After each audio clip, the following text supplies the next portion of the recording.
Hello, everyone. Welcome to the first episode of The Bet. This is a show where we have honest conversation with founders, operators, and engineers going through their journey and pausing on every hard decision that they've taken along the way, understanding what is the cost and how it actually turned out. And today we have Rachit. Rachit and I go back to Bit's Goa days. He's someone who has made a transition from investment banking to being an operator at an early stage, and he is the go-to person for anything related to founders office. He runs a podcast about it, and he has just started building his own thing. Rachit, thanks a lot for joining us today. If you could just take a minute and introduce yourself to the audience, and then there's a lot of things to uncover after that. Sure. First of all, thanks a lot, Vignesh, for having me here.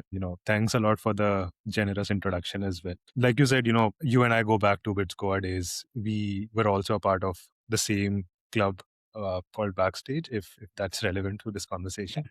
But yeah, I think you've already covered it. Graduated from BITS Pilani Goa campus back in 21.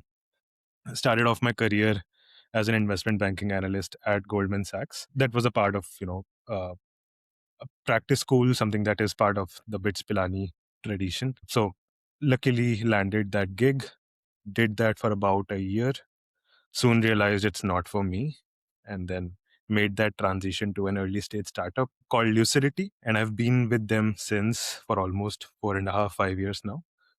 And yeah, that's a little bit about me. Have been in the founder's office, currently heading strategy and operations. So still a generalist, always been a generalist at heart. And yeah, I think we can dive into it as we go along this conversation. Awesome. So I think before we start with IB to the startup operator journey, right? Something that I want to cover is the debate that has been there for a very long time, whether to do an MBA or not, right? And I think we met last year, and you were contemplating whether to do an MBA.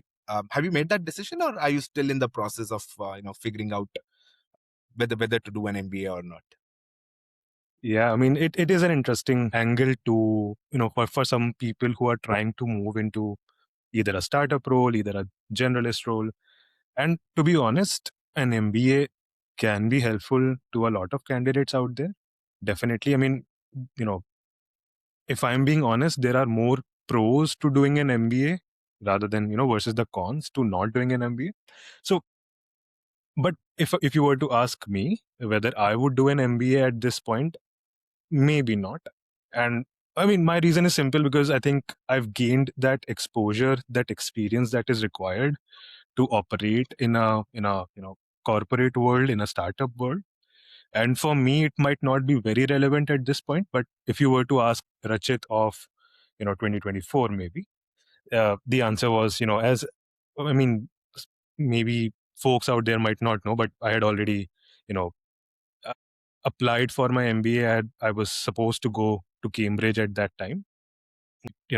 As things turned out, fortunately or unfortunately, I did not go. And looking back at the decision, I'm actually quite happy about it because the economy and everything is sort of against an MBA at this point. But I've spoken to a lot of folks, working in founders office who've actually transitioned from having done an MBA. They've claimed that they have benefited a lot from it.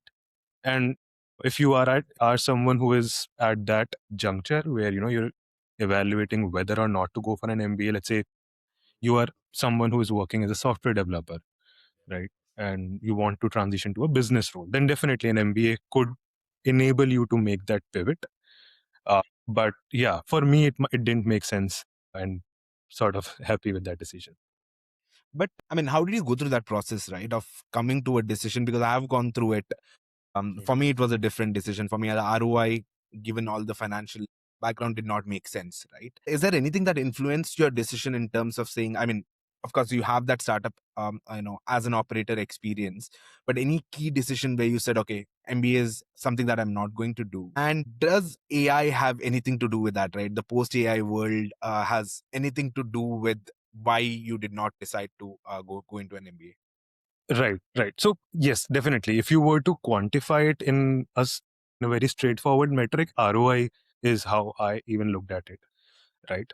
Maybe I would, if I were to explain or break down the ROI from my lens, I would think about what is it that I would do after my MBA, right? And let's say if I were to continue doing a job, what is probably the maximum I could earn if I were to go back into the corporate world? And that's maybe, that's something that most of the candidates want to do, right? After doing your MBA, you would want to maybe recover the cost if you might have taken an education loan as well, right? So how much is it that you might be able to earn? That is something that you have to keep a realistic check on, especially considering all the different macroeconomic scenarios that are currently ongoing. Maybe 5 years before, there might have been uh, an exponential jump in your salary from Hmm. before versus after an MBA, which might or might not hold true now, considering you know the cost, the cost arbitrage, as they call it, is sort of not favoring an expensive MBA graduate, because with AI coming into the picture, even someone with slightly lesser years of experience, which comes at a slightly lesser cost, can also do a similar job that maybe an MBA consultant can do. So yes, definitely the ROI is one metric to look at. But for me, it was always, and people used to ask me that, Rachit, you want to be an entrepreneur, you want to start something of your own, then how is an MBA going to help? And I would always turn a blind eye to them, that maybe MBA will help me build that network, maybe it'll help me get connected to those folks who can maybe eventually help me build my startup, be my co-founders, maybe be those angel investors in my company. And I always knew at the back of my mind that those things can be built even without an MBA, right? If you really have that hustler's mindset, you can go out there. I mean, especially if you're in a city like Bangalore, you can attend hundreds of networking events and be able to build that network without really, paying X dollars or X rupees for an MBA.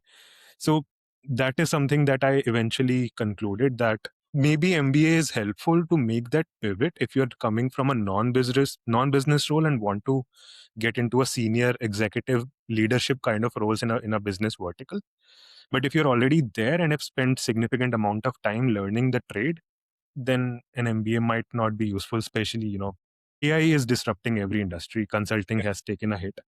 Consultants would argue on, differently for that. Maybe a few years down the line, consulting might see an uptick once again, but as of now, it's undergoing a transition. So Got it. yeah. So I think it's more of a personal choice, right? Like different opinions. Like Yeah. there's no right or wrong answer to whether to do an MBA or not. It depends on a lot of what you want to achieve out of MBA. And I think for you, it did not make sense in terms of what you would get with an MBA versus without an MBA and the cost ROI attached to it. Awesome. So I think the other bit that I want to deep dive into is something which is the transition from investment banking to a startup operator, right? And I ask this to every investment banking folks out there. It's one of the hardest yet, I mean, that's what people say, right? It's the hardest yet highest probability way to make a lot of money. Is that true, or is that in general like myth that's out there about investment banking in general? Okay, so is it the hardest? It is the most excruciating for sure, in terms of the number of hours that you're required to put in. I mean, I have experienced it myself, and I've also heard and listened to podcasts from, some of the JP Morgan top investment bankers. Uh, 10,000 hours is what they claim is what is needed for you to be to be an experienced investment banker. That is almost grinding 70, 80 hours or even more on a weekly basis for the next 4 to 5 years. And that is when you actually start to reap the benefits of those initial few, years of grind that you have to spend as an investment banking analyst and associate if you get that promotion. Right. But is it the easiest, or is it the, sure shot way of making a lot of money? Again, it depends. I would probably steal this book, this page from a consultant's book. It depends. Right. There is no right or wrong answer. If you're an analyst based out of the Bangalore office, you might be doing some sort of back end jobs. You can make some money if you were to actually go onshore or on site, as they call it. So most of the teams it doesn't matter which investment bank you're a part of, be it Goldman Sachs, be it JP Morgan, whatever, you would probably not be in a client facing role if you're based out of India, right? Got You it. will be supporting either the North America office or the EMEA office. And so was the case with me as well. I was supporting the London head office. Fortunately, because of COVID and everything, most of the client meetings moved to Zoom. So you would still get to be a part of those meetings, but you can still call out that you being an investment banking analyst versus a London based investment banking analyst, the kind of profile, the kind of work that they would get to do, and it had a world of difference. They would actually be able to interact with the VP, be a part of the decision making process, whether to pitch an IPO or an M&A to a particular client, how to prepare that RFP. Once that RFP was approved, that's when I got to be a part of that particular team. The meaty part was always done by the onshore bankers. So most of the folks that start off their careers in India as an investment banker, they are doing it with a hope that they would get to go on site after a couple of years if they perform well, if there is a vacancy, an opening at that time. So that is the kind of work experience angle to it. But the other angle that you asked was about the money, right? The money is decent. I wouldn't say it's game changing, or you will be able to retire after 5 years. You won't be able to get to that fire number, as they call it. That's not going to happen if you're working as an analyst out of Bangalore. um, but yeah, I mean, if you are not a software developer, then as for a non tech role, it pays decent. So, but not worth the amount of effort, not worth those 80 100 hour work weeks that is expected out of an investment banker. Got it. No, interesting. I think the opinion that I have heard in general, I think it's just a thing which says investment banking pays a lot, right? Okay, I then want to get into the transition part itself, right? So once you decided, okay, IB is not for you, how do you go about that journey? Like, was startup the natural thing for you to say, I want to be an operator in a startup, or was it something that you went through a journey to figure out what you want to do after IB, right? That is one part of the question. The other part of the question follow up is, how did you land on Lucidity and founders office role, right? So if you could explain the journey from the decision making to how you landed the role, that will give much more clarity in terms of how you navigated this entire transition. Absolutely right. So I mean, I'm in two minds on how to answer this question. I can be a stud and tell you that I had it all figured out. I was very clear from the start that I wanted to be an entrepreneur. But unfortunately, that's not the case. I was as clueless as everyone else. And I haven't told this to a lot of folks out there, but I quit Goldman even without having another job offer in my hand. I was that frustrated with that job. Um, so yeah, that allowed me that flexibility to be able to experiment and figure out what do I want to do next. It was scary at the start, not having that steady stream of income hitting your bank account every month, but I spoke with a lot of folks out there. I mean, again, thanks to the Britsian community that we have, I did get a chance to interact with a lot of seniors, a lot of peers as well, who were working in different kinds of roles. And during those conversation, I was evaluating two different roles. Either it was going to be product management, which every other person who wants to make decent money in a non-tech role often goes down that path. The other one, again, thanks to a few of my batchmates, they were already working in founders office roles at relatively larger organizations. I did speak with them about what do they do, what does their day to day look like. Are they enjoying the work? Are they really upskilling themselves on a day to day basis? And during those conversations is when I figured out that, okay, jumping into product management without really understanding how an organization works, what is it that as a product manager I'll be expected to do, would again be committing a similar mistake. I mean, I jumped into investment banking with sheerly purely because of the brand value that is associated with it, right? As a college student, hardly anyone would truly understand what investment banking is. And so was the case with product management as well, or any other. I mean, even if you think about sales or marketing or growth or branding, whatever kind of roles that exist in a startup, you would only get to experience them once you have sort of worked in that environment, interacted with those folks, got your hands dirty, and then be able to make a call. And that's exactly what I wanted to do. Be in that position to have a bird's eye view of these different roles, and then probably decide which area or which particular department or division would I want to own one day. Right. And that was the motivation or rationale with which I approached a founder's office role. So then, yeah, I mean, like any other, job seeker, I started going through LinkedIn, started applying for jobs, asking for referrals. And I mean, serendipity, call it whatever, but the co-founder of Lucidity also happens to be a Bitsian. He had posted it, I think, on one of the groups that he's looking to hire for his founder's office. That's how, the whole conversation went. It was, again, a standard interview because Lucidity was at such an early stage that they could not afford to waste time on taking 5 to 6 rounds of interview. It has to be a gut decision. You speak with a particular person maybe a couple of times, you sort of get the vibe from them. And that was my interview. They did take an assignment, but I think, and it was pre-chat GPT era, so I had to write a 10-pager assignment myself. So that was interesting. But yeah, I mean, at the end of the day, it was more of a gut decision for me as well as for them to take a bet at me, because I didn't come from a startup background. I had no idea how a startup operates. But I think what any company or what any founder would be looking at that stage would be, does this person comes with an owner's founder's mindset, or does he or she have that ownership mentality? Okay, we don't know the answer to this question, but will this person be able to grind it out and figure the answer to this question no matter what it takes? And I think that's how we both aligned on taking the next steps. But yeah, I hope that answers the question. Anything in particular that you would? Yeah.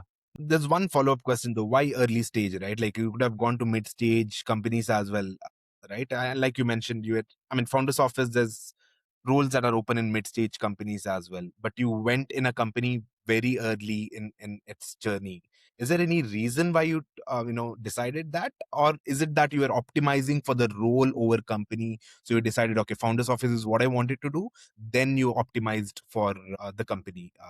Right. So I mean, okay. In all honesty, I was evaluating all kinds of companies, but the conversations that I had with, maybe, okay, at a larger organization, even if you're applying for a founder's office role, it is not guaranteed that you will actually be working with a founder directly. Mm. Right. And that is what sort of tilted my decision in favor of going for an early stage company, because when I was speaking with my peers from, my batchmates from Bitscoa who were working in a founder's office role at a larger organization, they told me very clearly that they have a whole CEO's office out there. There is a VP of CEO's office and they report to that particular person. And I thought to myself, dude, you're working in a founder's office or a CEO's office and you're not even interacting with the CEO.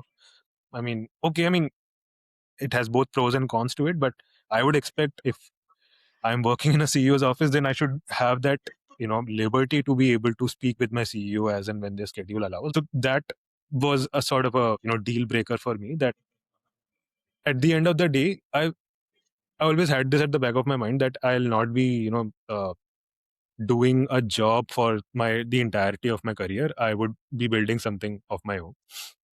And for that, my proximity to a founder will play a crucial role in me learning how to build a business.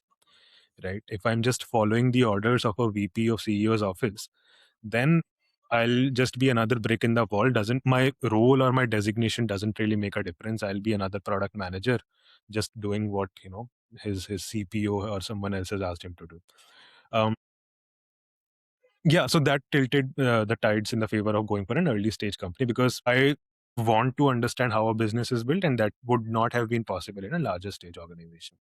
Got it. Slightly deep dive into founders office role itself, right? You run a show called What the F is Founders Office, and you have spoken to a lot of founders office to find a pattern around all of this, right? But if we have to take a step back, and let's say I don't know about founders office, and if you were to explain to somebody, let's keep it to early stage. Let's start going to mid stage and late stage, because in these, I mean, founders office work, like you rightly mentioned, right? It works differently in different stages of the company. But if you were to explain to me what founders office role is at an early stage company, as if I did not know anything about that role, how would you describe that role? Okay. I would try to summarize it. I mean, I can go on and on about it, but from my conversations, okay, let's talk about it from my lens first, and then we can probably talk about it from my interactions with other people who are working in a similar role.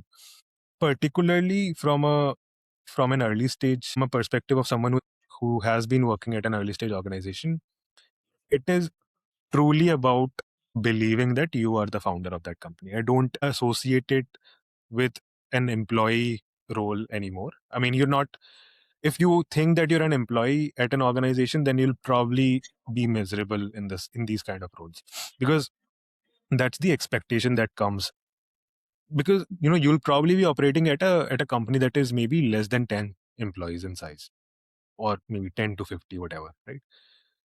At that early stage, your founder would not really have the bandwidth to keep following up with you, to keep reminding you, to keep asking you to do those small things, which is expected from a founder's office person, that they would be able to figure it out, be able to either, even if they're not able to figure it out, but at least have that communication, have that dialogue with the founder that, okay, this is what I'm going to do next.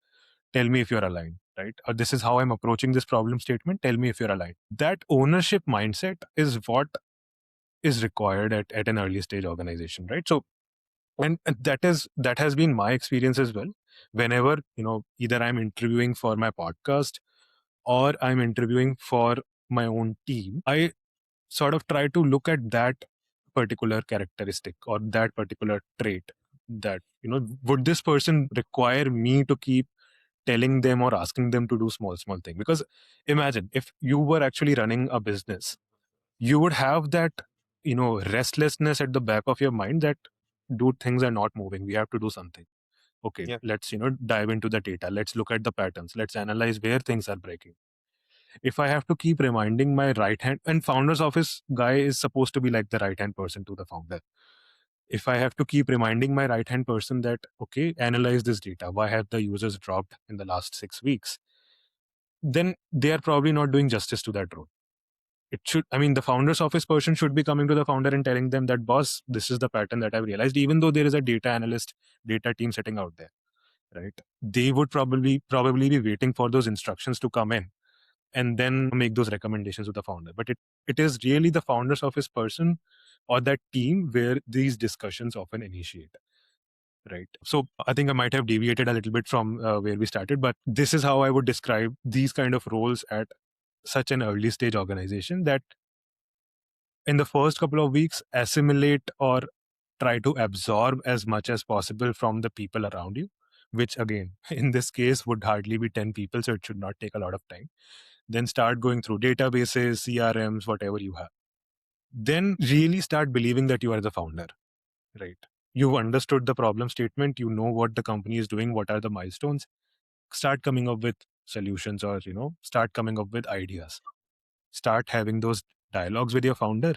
They might agree, they might not agree, and that's part and parcel of the game. Once you've decided, don't be afraid to get your hands dirty and start rolling it out.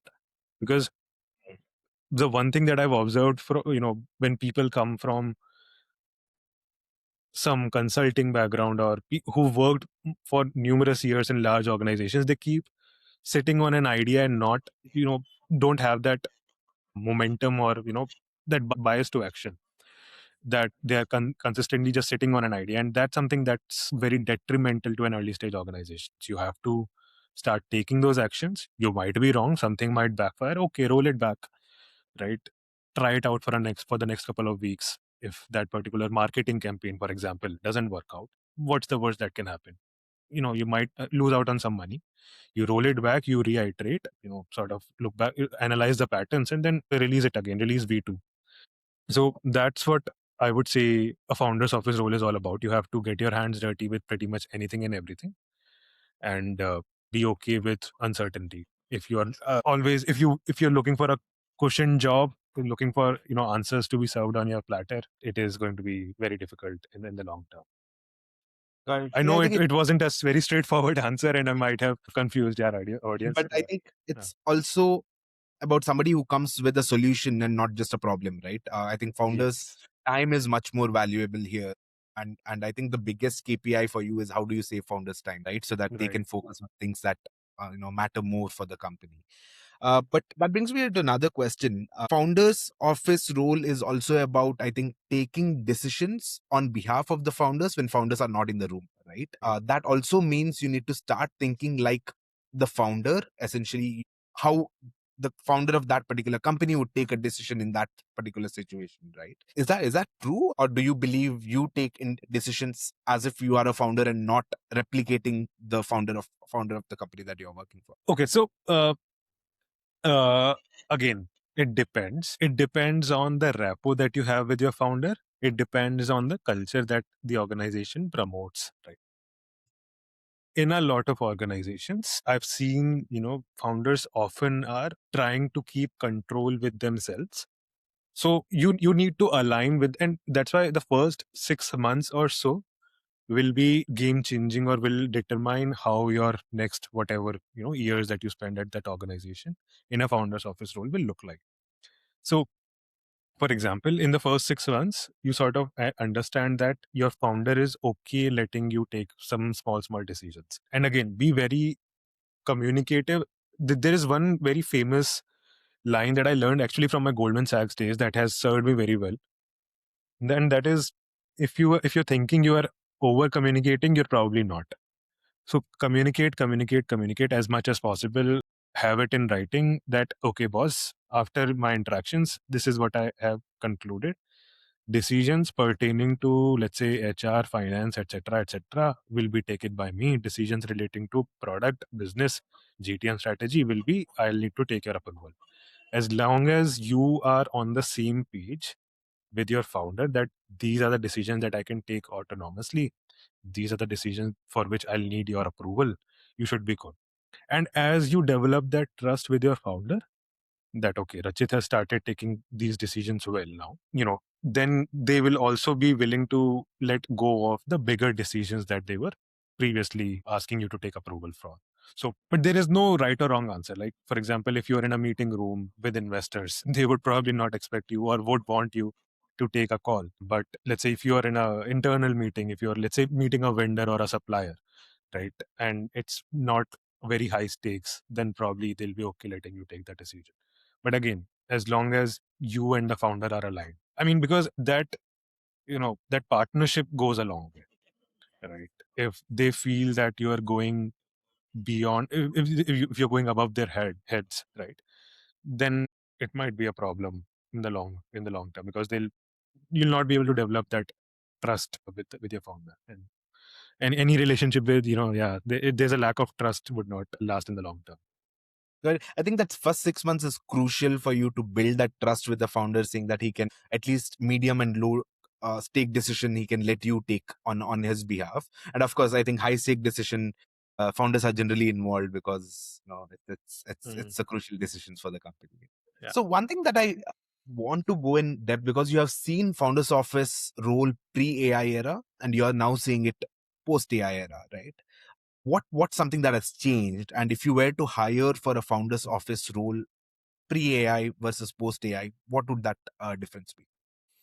That's a good question. Interesting, because what has changed post AI is, I think, see, as a founder's office guy, you were always expected to be a generalist. So even if there was no Claude or no Chat GPT, you were still supposed to figure it out. Uh, right. But now I think that benchmark has gone up a notch. Your Hmm. ability to figure out has to be top notch, because there is no excuse for you not having an answer to a particular question. I think in pre AI era, I might have, ranked them or judged them on the basis of their ability to figure out, because at that time you still had to Google, you still had to collect a few resources, dump that data into a spreadsheet and do that analysis yourself. Now Claude can do that analysis for you, so I don't really judge them on that particular ability to collect data, to analyze, to come up with recommendations. I think How to do it has been solved. What to do or what to build is still something that humans have to decide. And that is where I sort of think, any role, I mean, founders office definitely, yes, but any role for that matter would really start seeing an impact that people who ask those what to build next, right? What to do next, what should be fixed, will be the ones who will actually succeed in these kind of roles. Because, like I said, how to do it can be figured out. And probably I'll take, walk you through with an example. And let's say, again, going with that same conversion example, say, we are observing a significant drop in the conversion funnel, right from the point of sign up all the way to, actually closing the deal. Uh, Claude can do that analysis for you. If you have all the integrations, all the tools set up, Claude will be able to tell you. But to actually analyze whether the users are dropping or not, now that is something that a founder's office guy will have to take that initiative. That, hey, let's take, let's start looking into this because something doesn't feel right. Whereas in the pre-AI era, I would have probably given them more weightage into whether or not they would be able to do this analysis. But now that analysis part has been taken care of. So again, I think that character trait that you were talking about, right? That willingness to take initiative, that willingness to go the extra mile, that has become even more prominent because now there is nothing else to differentiate upon. You can do the analysis, so can I, because both of us have cloud subscriptions. But who does it really depends on who is, willing to take that initiative. I mean, in a way, skills have become commoditized. Claude Yeah, literally calls them literally. skills. Right? And I think the hustle to get things done is becoming much more important at an early stage. And I think earlier, what I believe was combination of skill plus hustle was what was required. Now the weightage on hustle is much more important, and the creativity, of course, on how you will get things done Yeah. versus the skills itself. Right. I think the other thing that I want to go in depth, because this is something that I have felt myself in the journey. So I am in the founder's office role for almost 2.5 years now, and there are points where I felt the identity crisis. Right, like what am I doing? Like what is my next step? So let's say this does not work out. So what next for me? Right? Is that just me, or is that generally common with every generalist out there? Do you have any opinion on that? It is. I mean, to be honest, this is something that I experience on a day-to-day basis. And I guess because at the end of the day, I think you and I were talking about it the other day that you're sort of a jack of all trades but master of none, right? And but still, I think the complete proverb or the complete phrase is, but jack of all trades, master of none, but still then a master of one, right? So that is sort of the belief that I keep telling myself about that. It's okay. I mean, if you're at 80% or more in 10 skills, you're still better than someone who is maybe 90% or more in one particular domain, right? So yes, there are days when you start thinking about whether, what am I particularly good at? Where do I see myself maybe 5, 10, 15 years down the line? That is very prevalent in most of the generalists that I've spoken with. And I've also talked about it in my in the various podcasts that I've done. People often go into one of these two or three domains, which is A, which is very, very common actually, in that they become a founder themselves. B, they go on to another founder's office, chief of staff, strategy, operations kind of roles in different organizations, maybe this time to a larger organizations, or if they were already with a larger organization, they might come to a smaller organization. So they keep swapping organization size, but keeping the roles constant.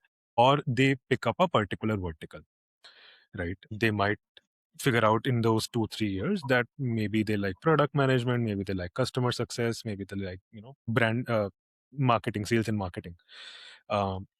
So they pick a particular vertical. The final one that I've seen is some of them have also migrated to a more of an investing role, which is a VC or a PE, depending on how which roles are they hiring for. But these are the 3 4 common domains where I've seen people migrate into. And but truth be told, everyone, I think every single one of us has those days where we feel, what the hell are we doing? I think it's common, and to be honest, all the founders themselves also feel that way. Your company is doing well one day, maybe 1 week later you are pivoting completely. Maybe you are building a new product line, you're exploring a new territory, and so it's just part and parcel of the game, I think. So this is what you're signing up for. So anyone who's considering joining a founder's office role, this is the uncertainty is going to be always there, so you might as well get used to it. My other question was, how do you navigate that generalist to specialist? But you answered it. But I have another question for you, right? Did you ever consider, VC? Because that interesting. Because for me, it was either you naturally extend to become a founder yourself, or you go into a specialist role, or you continue staying a generalist, right? But you bought the fourth angle in there, saying, you know, venture capitalist is another track that a lot of people choose from the founder's office. I mean, did you consider that yourself, whether to go into a VC direction? I mean, okay, partially yes, but I just feel that unless you've been, as a VC, you will be advising founders that, okay, this is what they should be doing, that is what they should be doing. But if you are a VC who hasn't really, gotten their own hands dirty by, diving into an operator role themselves, it is, I don't know, it is disrespectful to give someone gyan on things that they have themselves haven't done. So I feel I might go into an investing role if I once I've been a founder myself, once I've maybe built something of my own, then I'll be in a stronger position to advise other founders. That because if you were to ask me at this point, can I advise other founders? Maybe not, because I still haven't seen a majority of. I might have some experience in B2B SaaS where I've operated, but if you were to ask me something about a consumer tech business, maybe I don't have that kind of depth of knowledge, right? And it would be, again, not right on my behalf to advise a consumer tech founder to dive into a new product category, develop new SKUs, whereas I don't have that knowledge myself. So yeah, if you believe you have solid expertise in that domain, you can, and people often do that. See, it's a lucrative field. That's the major reason why people would want to move into a VC role. But just keep that in mind, because you might be making or breaking a founder's company based on the advice that you give them. They might be looking up to you, that I've got a VC who's actually considered as a mentor, and if they are giving some advice which is probably not true, then you might be harming them in the long run. So that's my take on it. But yeah, people do that all the time. Got it. Founder's office and hiring go in hand, right? Like in the early stages when you're working closely with the founders. Like couple of things for me to deep dive there. How do you attract talents when you're so early, right? Because for me, the core team is what makes or breaks the company. I mean, founders have their vision. That vision gets, influenced to their team, and that team is what makes it or breaks it, right? So, I mean, couple of things to deep dive. One, how do you go about hiring for an early stage when you don't have that comp level of muscle power when with the mid stage and the late stage companies in the similar domain? Two very interesting questions that I want to uncover. Is there any wild bet that you have taken on any candidates, in terms of hiring, both something that went well or something that did not go well, right? But yeah, but I just want to uncover that, hiring journey for early stage, on how an early stage company does it. Yeah, I mean, you're absolutely right. It's the team that makes or breaks a business, especially at that early stage, right? And one thing, to be honest, my founder himself suggested me a book. We might have talked about it as well. There's, Netflix co-founder has written this book called No Rules Rules.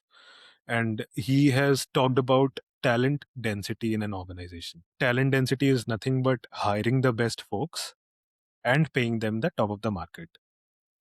Because at the end of the day, it is people who build a business.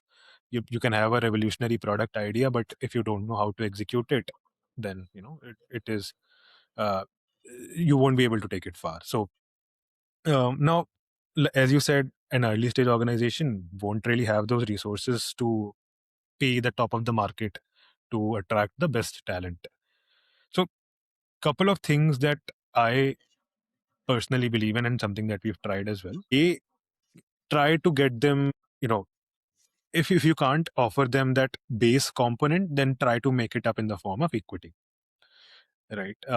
You can, because if a person is personally invested in building a business, they know that their contributions will make or break a company, and that success will also result in my own financial well-being.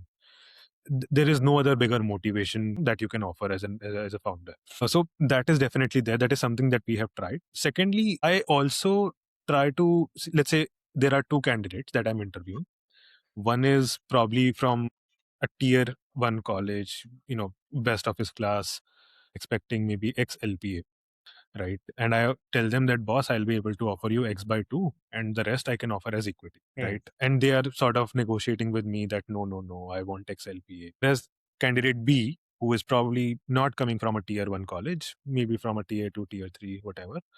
And they are very excited to work on the idea that we are building, very eager to have ESOPs as a compensation form. That particular person will actually stand out for me because skills can be taught. You might not be the best coder right now, but if you are willing to learn, you can actually teach them as they go, right? But that, because at the end of the day, if my values don't align with you, if you are not someone who believes in getting ESOPs as a form of compensation and working together so that we can benefit each other in the long run, right? If the company benefits, both you and I benefit, right? If someone is not aligning with those values, then I will probably not hire the first candidate A, who is, despite coming from the best college. I know this kind of candidate will pose problems maybe 1 year down the line when we're having an appraisal discussion, right? So it's better to hire for the long term, because I don't want to keep hiring every other year. That becomes a huge pain. It drains energy. Hiring is a very lengthy, long process. If you don't get it right, then you might, you're actually wasting a few months of your own effort. So that has been the philosophy. Again, this is something that I've learned from my experience, and it has served us well in the last few years. So that is one. And I think your second question was around a bet Wild, that, very wild bet that you have yeah, taken in terms of the candidate and how it worked out. right. So I remember, again, it was in the very initial stages of Lucidity. I had joined, it had been just 3 months that I had joined the company, and I was asked to hire an intern or a full time person for my own team. Now, imagine, I had just quit my Goldman job. I'm still figuring out what the FS founder's office, and I'm still, and I've been asked to manage a team now. And I'm still wondering, okay, who to hire. And there is, very little budget. Let's not even get into the numbers. And I'm asking myself, who will even consider joining at this pay scale, right? Who do I get for a founder's office role at this price point? Because we don't have the budget, but we still have to get a lot of things done.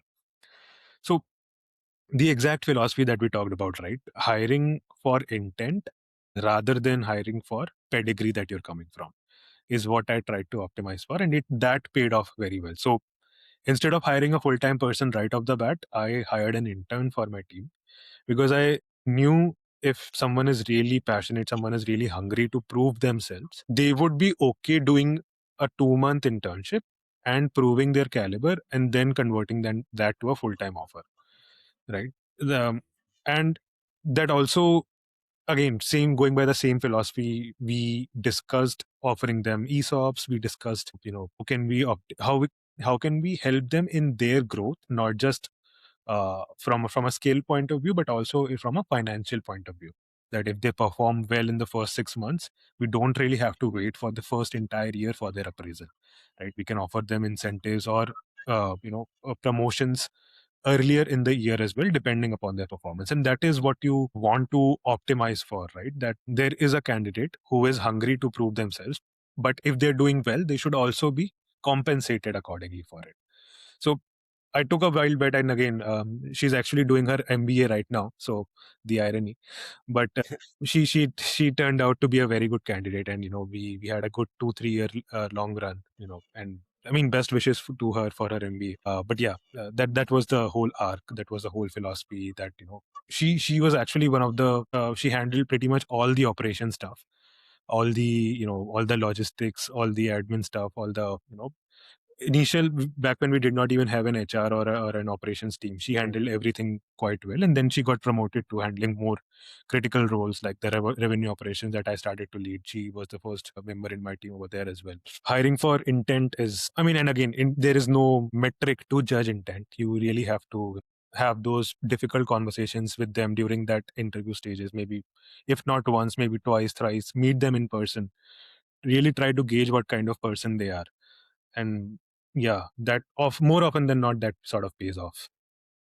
Got it. I think one of the reason why people go after pedigree is also to optimize the chances of success, right? So if you were to go back, and in today's age, funding is one thing that's out there, like a lot of money out there. So let's say you had that, the I mean, let's say the budget was not an issue, right? And you had every resource. Let's say you had the HR and every resource under you to, hire for the same role today. Would you still bet on that, or would you do it? Would you do it in a different way? Again, if my values don't align with that particular candidate, if they are just optimizing for the short term gain, which is, Yeah. optimizing on their base component, then I would still not be inclined to hire that candidate, right? Because it is, I mean, there is no right or wrong answer, right? Everyone has their own responsibilities. Maybe, they have some obligations at home, that's why they're trying to optimize on the base component. So I totally respect that, but that might not align with the company values that we are trying to build, right? So even if I have all the money, all the funding, all the resources, still optimizing for the long term, having someone work for at least 2 3 4 years, rather than having, to revisit this conversation 1 year down the line, regretting why did I hire this candidate. I think, yeah, I would want to avoid that any given day. Got it. And did any candidate that you hired did not go as expected? And I'm just trying to understand any trait that you learned it the hard way, saying that okay, this is something I learned it the hard way that did not go well. Was there any bets that you took in terms of hiring that did not go your way? Many. I mean, I would, I would be lying if I say that I've been getting all the candidates right in the first attempt. No, and those have been not for my own team, my own founders office team, but for other divisions, right? So I've also helped in hiring for solutions architects, for candidates in customer success, and those have been candidates that come with a lot of experience. Maybe 8 to 10 years of experience, coming from larger organizations like Amazon and Microsoft and all. And oftentimes, because they've spent such a long time in a larger, more mature organization, they come with a certain set of expectations, which doesn't really pan out for an early stage company. And we learned it the hard way, that instead of, hiring for such roles externally, it is better if you hire a slightly lesser year experienced guy and groom them to, help them rise up to that particular position. That has actually turned out better for us. But yeah, we've made that mistake. We've paid for it as well. I mean, that candidate typically leaves after 2 3 months, when they see that, hey, things are all over the place over here, there is no system, no process. But that is exactly what we hired them for, right? To help them build us those systems and processes. But yeah, so yeah, I mean, again, optimizing for the intent, someone who is willing to rise up to that ladder in the long term typically pays off better than hiring, someone already coming with certain set of expectations. Got it. To the most interesting part right now, RevOps, right? Because I have been part of GTM functions, GTM ops functions in the past, and I do help, with GTM at Okta as well. I've worked at three SaaS companies, and this is my personal opinion. GTM is the most difficult puzzle in that entire game. Like if you get it right, you make it. If you don't get it right, even if you have a great product. So my way of thinking is, even if you have a great product but a poor GTM engine, you won't make it. Yeah. Mediocre product with a great GTM engine can make it.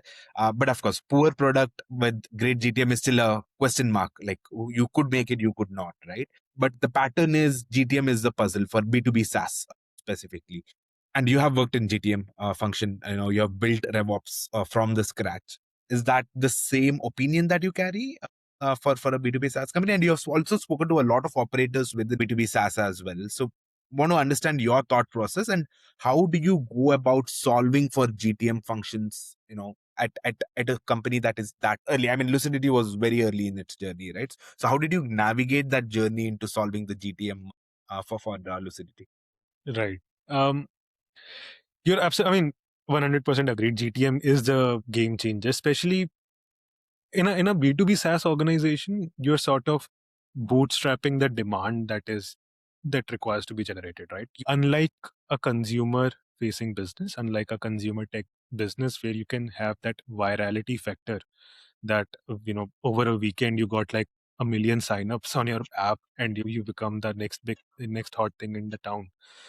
That doesn't work that way for enterprise B2B business, especially catering to enterprises. So your GTM strategy has to be very well thought out, very well planned out. You can have a revolutionary product, but if you're not targeting the right ICP, the right segment, using the right channel to go after, right?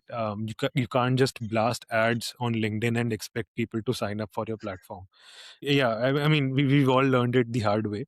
But yeah, so GTM is the pivotal part for any B2B SaaS business. Might or might not hold true for consumer tech businesses, but I can speak from my personal experience that that is the case. And I think so. I've sort of bootstrapped our demand gen function, which is effectively, developing our business development team, helping onboard, helping run the first marketing campaigns, and then slowly and steadily, optimizing for our revenue operations. Now, all these functions go hand in hand. Your second question was around how did I optimize for revenue operations, or Yeah. So, how did you go about building the GTM function that early? Because you yourself, I mean, just to add more flavor to that question, you were early in your journey yourself, right? And GTM is a function that comes with a lot of playbooks, lot of somebody, I mean, advisors, somebody who has done it in the past, and for B2B SaaS, I believe there's a playbook that's there. A lot of 80% of it can be replicated. 20% is what you need to figure out. But that comes with a lot of experience. But you went in building a GTM, the RevOps function for Lucidity, being early operator yourself. So just curious to understand what that, how did you navigate that path and what were the difficulties, hurdles that you faced in this path when you were navigating this early? got it. No, absolutely right. And there are playbooks, absolutely. And to be honest, oftentimes as a part of founder's office, you don't really have to reinvent the wheel, right? There are people out there who've done that. And I think being resourceful is a very underrated skill in a founder's office kind of role. How, I mean, there's a term, in Hindi, we call it jugadu, that how resourceful are you, right? Can you actually ping people on LinkedIn, send cold emails, look for those GTM mentors who've maybe built a similar, GTM function in a larger organization or in a organization that your company is eyeing to become like, right? You can ping people out there, and that's exactly what we did. We were absolutely shameless. I mean, you wouldn't believe how crude it was. It all starts with an Excel sheet. You start listing down people that you would like to learn from. You start having those conversations. You start learning that how did you build your GTM playbook, right? Now, for example, the category that we operate in, cloud storage or cloud cost optimization, there are players out there, but what we were building, cloud storage optimization, that is very, very niche, right? Not particularly solved for. So you had to draw parallels that, okay, maybe Databricks or Rubrik, these are the kind of Cohesity, for example. Now, these are the kind of companies that we would like to emulate maybe 5, 10 years down the line. Who are the people who built their GTM functions? Reach out to them. Maybe they will entertain, maybe they will not entertain. Hire them as advisors, hire them as consultants, learn from them, try to build that playbook internally, see if it works or not. And then try to take a decision whether you actually want to bring them on board. And that's, something that we've done, and something that, even if viewers out there have watched Silicon Valley, this is something that is often the trend over there. You sort of poach talent, you sort of bring in people who've built those playbooks. If more often than not, just a few conversations with them will help you learn so much more. What has, because at the end of the day, you don't want to make those same mistakes that they have done, right? Let's say if cold outbound is not something that will work for a business based out of India trying to sell to enterprises in the US, then let's not waste our energies over there.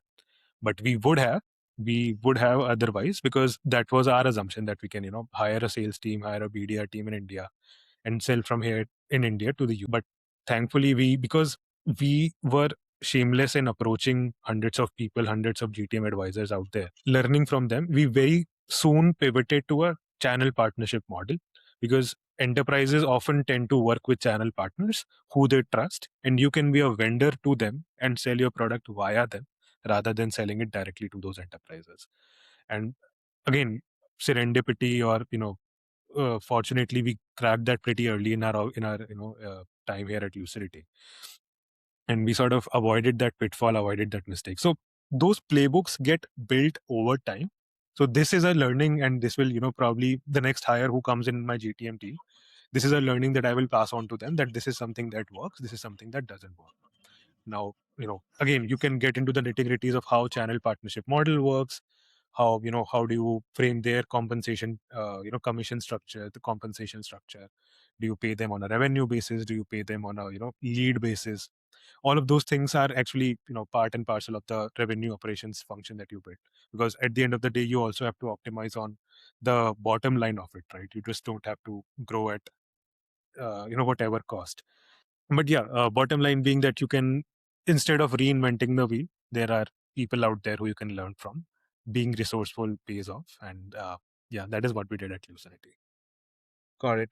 I just want to, you know, wrap up the founders office and the GTM piece with a couple of questions, right? For the founders office itself, if I were an aspirant today for the founders office, what is one hard piece of advice that you'd give me that I wouldn't like essentially, but you'd still give it to me, right? About founders office. Hmm.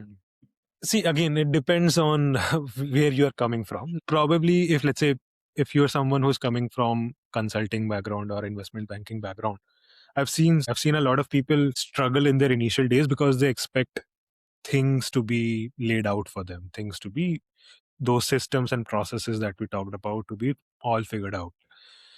Oftentimes, that's not the case. And you should be open, or you should be okay with that uncertainty that comes along, right? So don't expect it to be, it doesn't matter the compensation at which you're joining, the compensation what you were earning previously. You'll have to prove your worth every single day that you're here.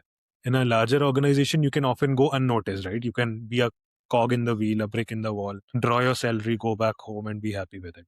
Here, you will have to prove yourself every single day, because you will be surprised that there are people from not top pedigree colleges, but they will push you every single day to be a better version of yourself.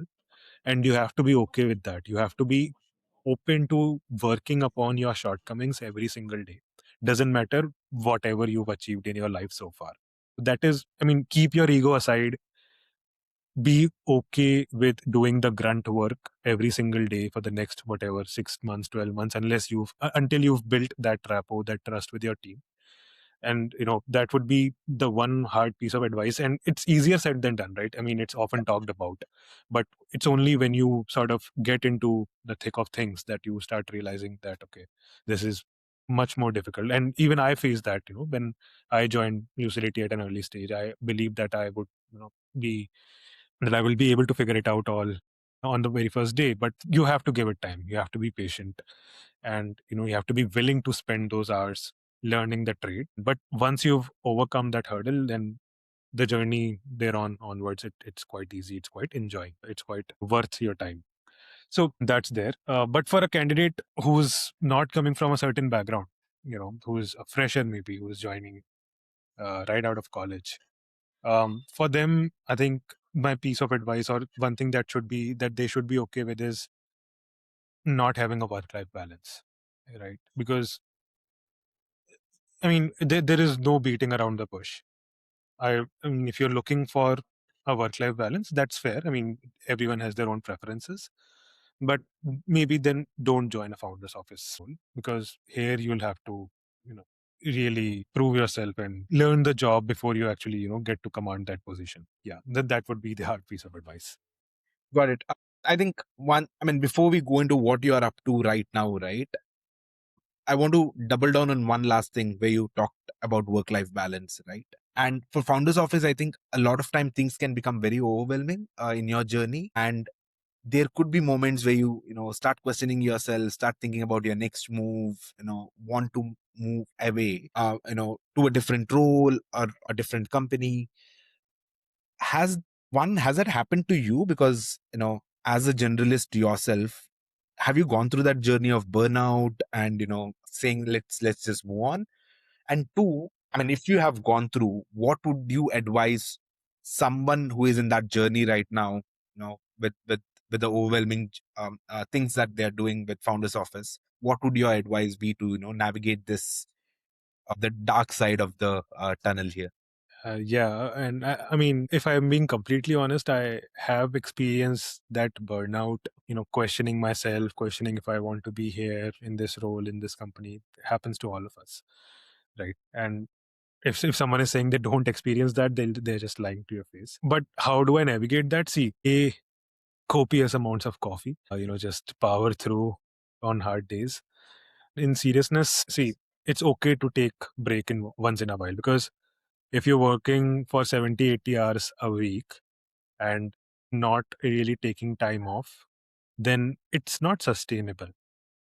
So there will be days, there will be weeks where you have to, let's say, for example, you're going through a fundraising process. That duration is typically very tiring, because you have to, go through all the due diligence, prepare all the documents, sign the deal, sign the term sheet. Even after that, there's a lot of, you know, announcements to happen. But once that is done, there is typically a lull period where you can afford to, take maybe a 1 week vacation and so on. So I've seen people skipping on that, working throughout the year without taking vacations.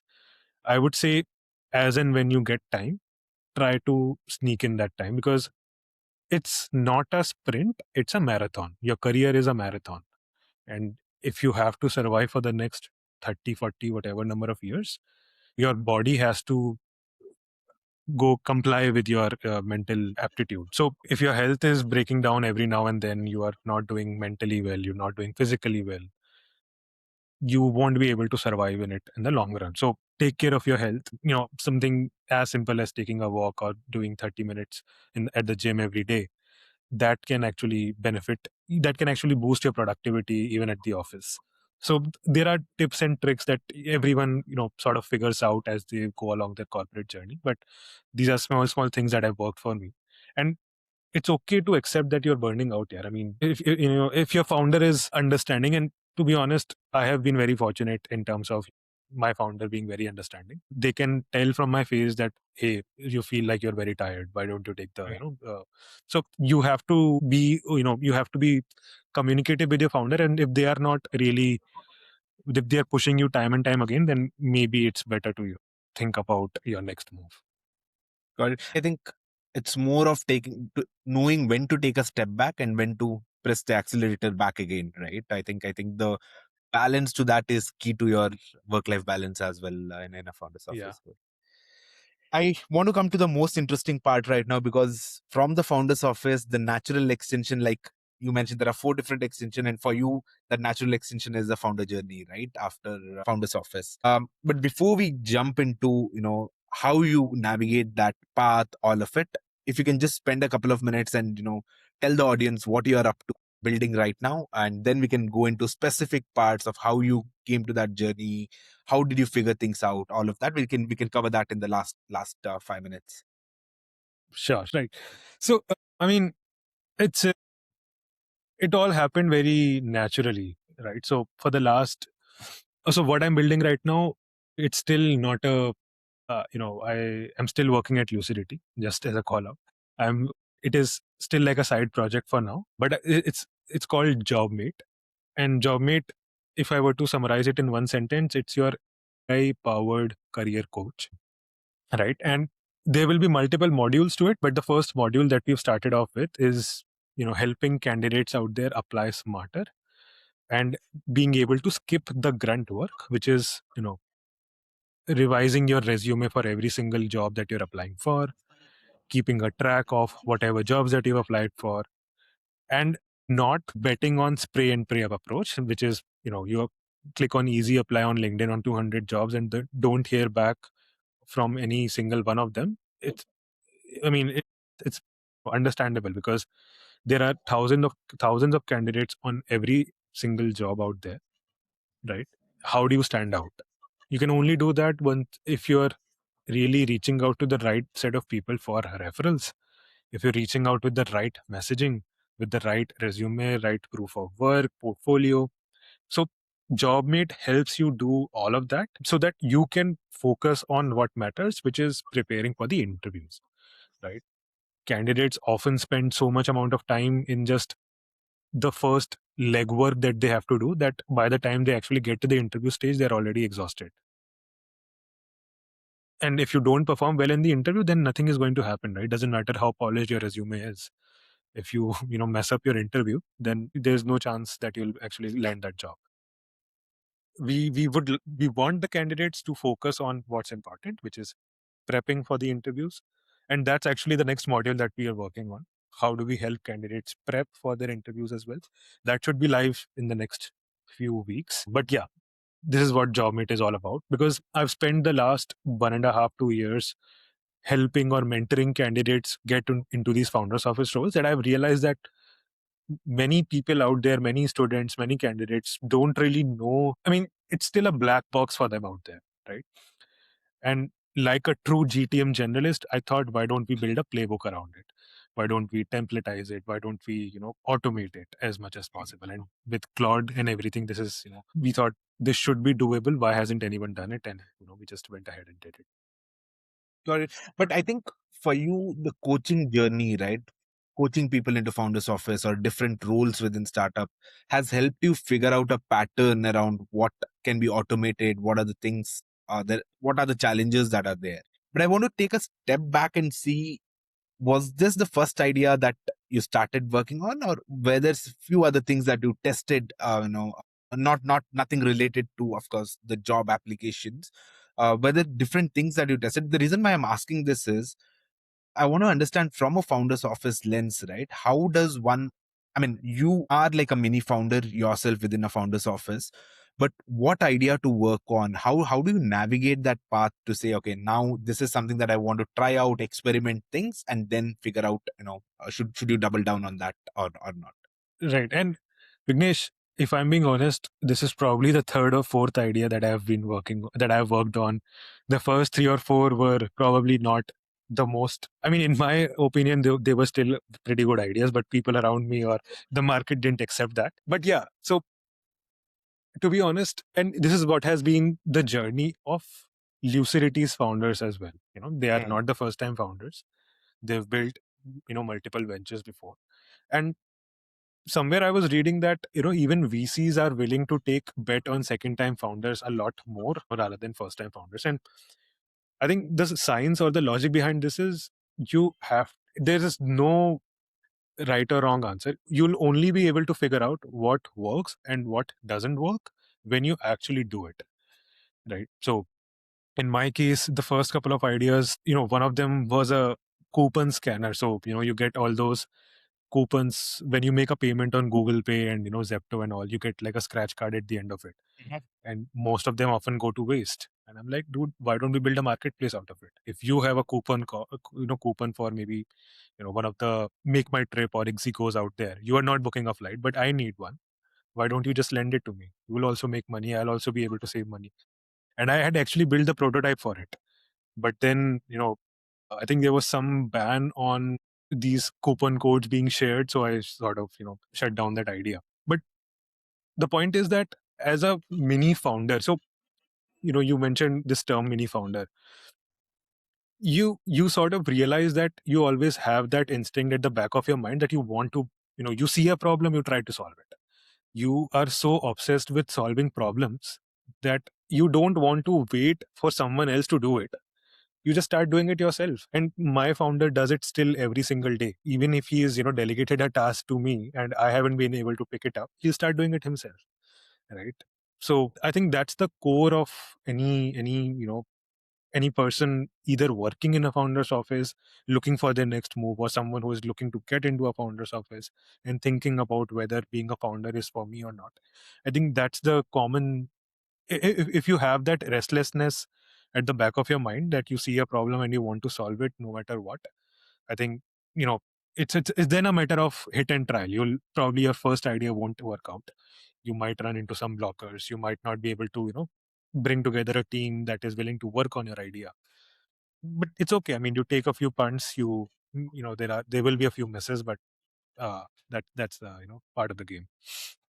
And I think there's no excuse for not executing now with the AI era, right? Like, I With mean, AI, earlier yeah, non-tech founders always used to struggle. I mean, it was a real struggle back then for a non-tech founder to actually try build MVPs. A lot of MVPs was Google Sheets and Google Forms, all of it, right? I think right now, I think the game has turned completely, right? And there's no excuse for saying I'm not technical enough to not build anything. yeah, Awesome. true, yeah, Yeah, I think the conversation was scheduled for 45 minutes, but I think there's just too much details that we went into, good details that we went into. Super insightful, Rachit. Thanks for doing this. But before I wrap up, I like to do this with all the guests, with all the things that you know today, right?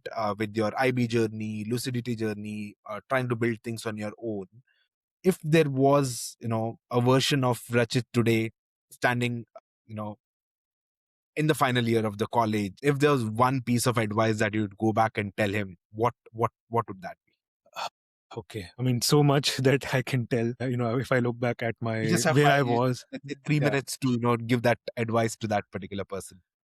yes. Okay. So I think the most important piece of advice will be, don't chase brands or don't chase compensation at the beginning of your career. Money and recognition will come as a consequence of the work that you do. It doesn't really, those brands, no one will remember after 5 or 10 years. Your first CTC, no one will remember. So stop optimizing for the short term. Start thinking for the long term, the big picture stuff. And it's difficult for a graduate that's just about to, for a last year student that is just about to graduate. But get into the habit of it early on in your career, because if you keep optimizing for short term, then you'll never be able to make it to that particular stage which you might have the potential to be able to do. So that will be my advice to probably the Rachit of fifth year. Yeah. Awesome. Thank you so much, Rachit. I think we covered the entirety of Founders Office, GTM, the journey after Founders Office as well. I'm pretty sure there's a lot more detail that we can go into in terms of Founders Office because it's a black box in itself, right? But thank you so much for doing this. Definitely, Vignesh. Thank you so much for having me, and thank you to all the listeners out there to listening into this conversation for so long. But yeah, really had fun, and all the best to you, Vignesh, for building this. This is really something which should exist out there on the internet, and all the very best to you with this. Thank you so much, Rachit. All right, take care. Bye.